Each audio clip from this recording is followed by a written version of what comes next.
Hi, my name is Shawnee Wade. I am from El Segundo, California, and I'm a freshman at Maricosta High School. I played in the SoCal Girls Partners Championship, and I'm very excited to play in it again this year. Playing with my partner and friend Lexi Nielsen was a very special and memorable experience for me. She played awesome, and I think that we could have did a little bit better next year, but we had a lot of fun. I am here to interview LPGA players Lizette Salas and Lopez. So, Lee, why have you decided to support and lend your name to this event? Yeah, we're really excited to host this event once again. As a junior golfer, I feel like you don't get many opportunities to play with a partner, and then especially going to college after that.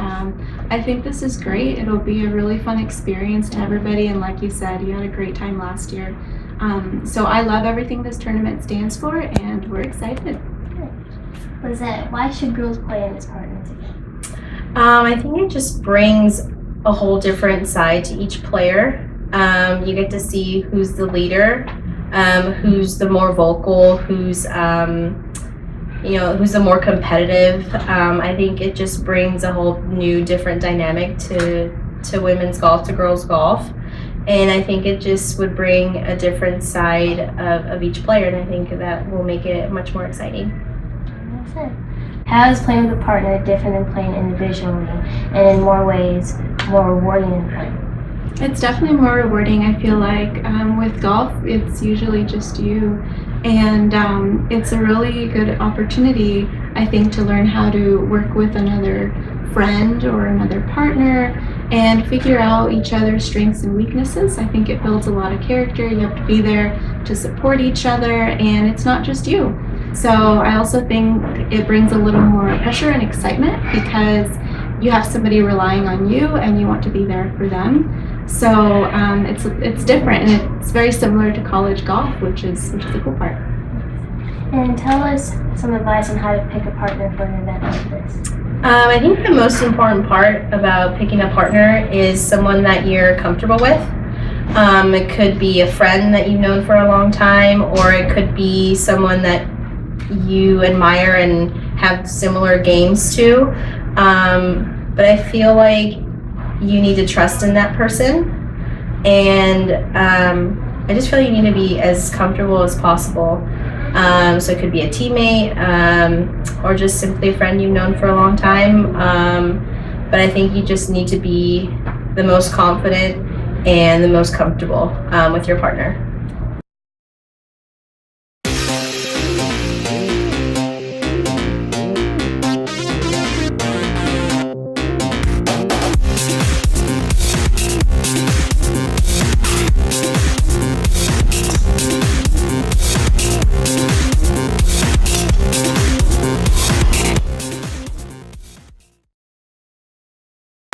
And tell us some strategy and communication needed to play with partners.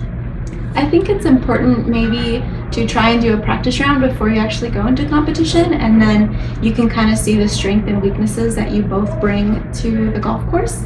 And I think communication is key. You want to stay positive always, you want to encourage your partner, and at the end of the day, it's about having a good time and building memories. So I would say make sure you communicate, make sure you know each other well, and like Lizette said, feel comfortable and just have a good time. And Ms. Salas, what is some advice you would give to players who are looking to play collegiate golf in the future? Wait, can you repeat that question again? What is some advice you would give to players who are looking to play collegiate golf in the future?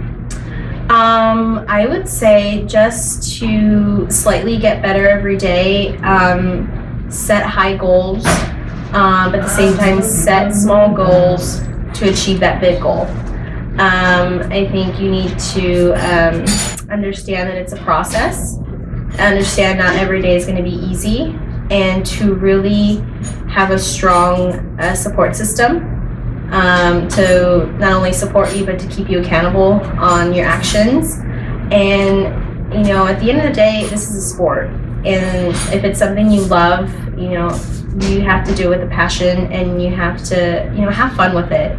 And so we've been playing this sport for a very long time, and even though it's really hard, we our goal is to keep it fun.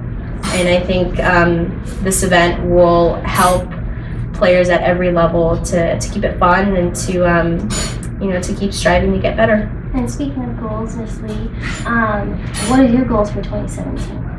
For 2017, I'm once again really excited to be out here. I think it's such a blessing to be able to compete for a living. So just to appreciate each and every day, I want to continue to work really hard. And last year was my rookie year, so this being my second, I'm really looking forward to kind of knowing already what to expect and be able to schedule my year out a little nicer than last year.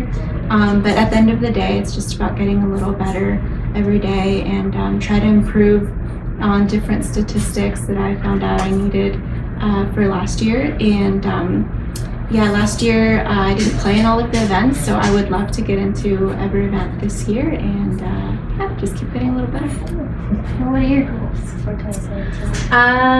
I mean, as Lee said, we all want to get better every day.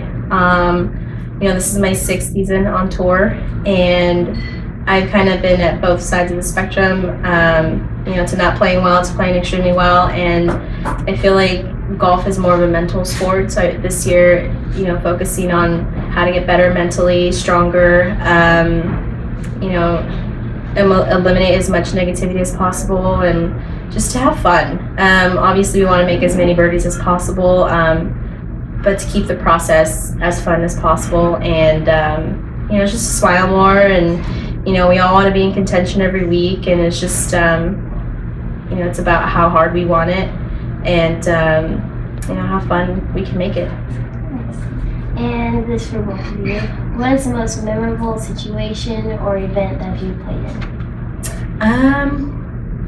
Definitely it has to be the 2 Solheim Cups that I got to be a part of in 2013 and 2015. Just the relationships I got to build with my partners. My first one was with Brittany Lincecum, and my second one was with Brittany Lang. And 2 completely different players. But it was just such a memorable experience, and to this day we talk about it and how close we got because of that, and just really grateful to have that experience. What was your most memorable? For me, it was definitely in college, winning the national championship with the girls. When you've been with a group of girls for a whole year, you see how much time they've put into it, you see how much work they've been doing. So to see that all pay off at the end of the day, together, it was really exciting. So it was definitely our national championship recently. And one last question. What is the one thing in your bag that you cannot go in a tournament without? For me, it's my 3-wood head cover. It's a little tiger, and my dad got it for me the day he bought my first set of clubs.